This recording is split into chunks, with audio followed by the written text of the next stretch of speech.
To start, here is the picture of the cat. No one can say this is clickbait now. But let's get to the topic. The world's biggest YouTuber, MrBeast, visited the pyramids and had exclusive access to them for 100 hours with his group. Normally I don't watch MrBeast because frankly I've outgrown that kind of content. I'm aware he's been involved in some controversies, but I don't know enough about them to discuss them here. This video will not be a discussion about MrBeast. You will find plenty of videos on YouTube doing that. Commentary on a video like this isn't something I usually do, and I don't plan to make a habit of it. This one is just a bonus because I found myself thinking about the video a lot, so I figured why not share my thoughts. If you're expecting a rant, you'll be disappointed.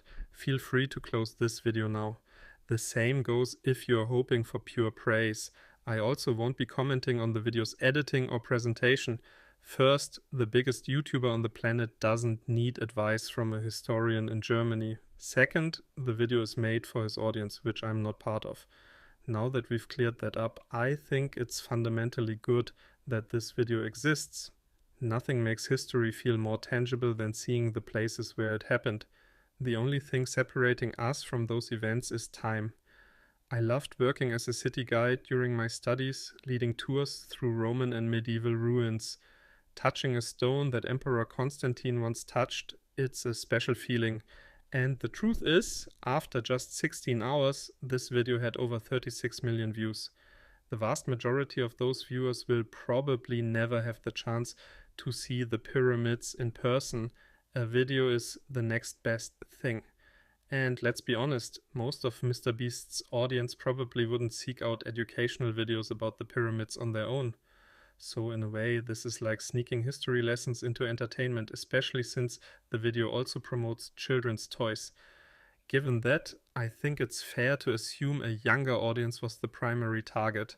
Of course, there's an elephant in the room. This is a MrBeast video, and he and his team acted accordingly. Do I think their behavior was always appropriate? Do I like that the pyramids were used as a backdrop for advertising MrBeast's chocolate? Do I think it was okay for one of the toys to be taken into the burial chamber of a high priest and shown to a guide with the question, would the high priest have liked this toy? The answer is a crystal clear no.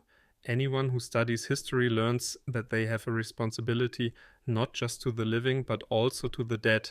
Respecting the dead is crucial. For me, that moment crossed a line, and it was unnecessary since the toy advertisement came later anyway. Overall, though, the video was okay. That said, I would have removed the scene where one of the group members inside a pyramid asks why he's still holding a bone. Is what remains of a human being after 40,600 years really just a prop for a weak joke? However, when it came to the workers' graves, I found their behavior acceptable. It's important to acknowledge that these incredible structures were built through human labor and suffering. The graves are there because many workers would never have the chance to return home. Now, it's worth noting that the group was never actually alone. They were always accompanied by on-site experts. That's why I find it difficult to judge their behavior from a distance. The specialists in the video have dedicated their professional lives to researching, preserving, and respecting the pyramids. I'm aware that there are discussions about how the Egyptian Tourism Authority manages these sites. After all, they recently allowed the pyramids to be used as a backdrop for a private wedding because enough money was involved. But ultimately, it's these experts who ensure the monuments remain unharmed. And we do see moments in the video where they influenced MrBeast's group. For example, only 5 people were allowed into the final chamber at the top of one pyramid. One person had to stay behind.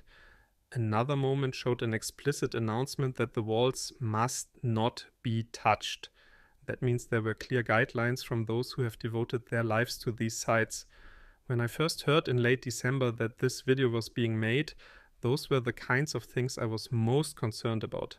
As a historian, I do think some opportunities were missed. The video shows how early archaeologists, who were unfortunately also tomb robbers, labeled rooms with dates and names. This wasn't just for personal ego, it was essential for survival. With so many floors and tunnels, simple numbering wasn't reliable, especially since numbers might fade over time. but a name and date made each room unmistakable. The video also features narrow tunnels connecting various chambers. It would have been great to explain the logistics behind the burial chambers.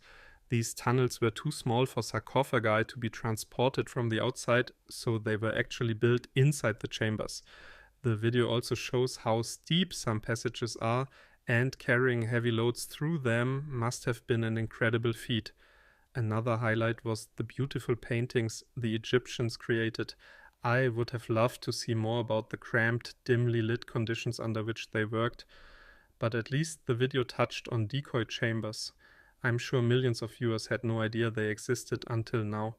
The digital reconstruction comparing the pyramid's original appearance to today's state was also well done. That's the balance needed for an entertainment video. And history is my passion, so of course I'm not neutral. Before I wrap up, I want to share one final thought. I imagine an enormous amount of raw footage was filmed, but will now just sit on servers forever. Many teachers would love to use some of it for educational purposes. It's just an idea, but if by some wild chance anyone who knows MrBeast sees this, I'd be very grateful if this suggestion reached him. I'm sure many historians and archaeologists would appreciate it too. To conclude, I have no issue with entertainment videos being filmed at historical sites, as long as there's the necessary respect and caution. I also think discussions about whether a 20-something YouTuber deserves such opportunities are pointless. Millions of people got to see the inside of the pyramids thanks to this video, and I'm sure the visit wasn't free. What I do find problematic is when historical sites are rented out purely for private use and treated without respect. That's it. Hopefully my brain will stop obsessing over this now. Thanks for watching. Please like and subscribe.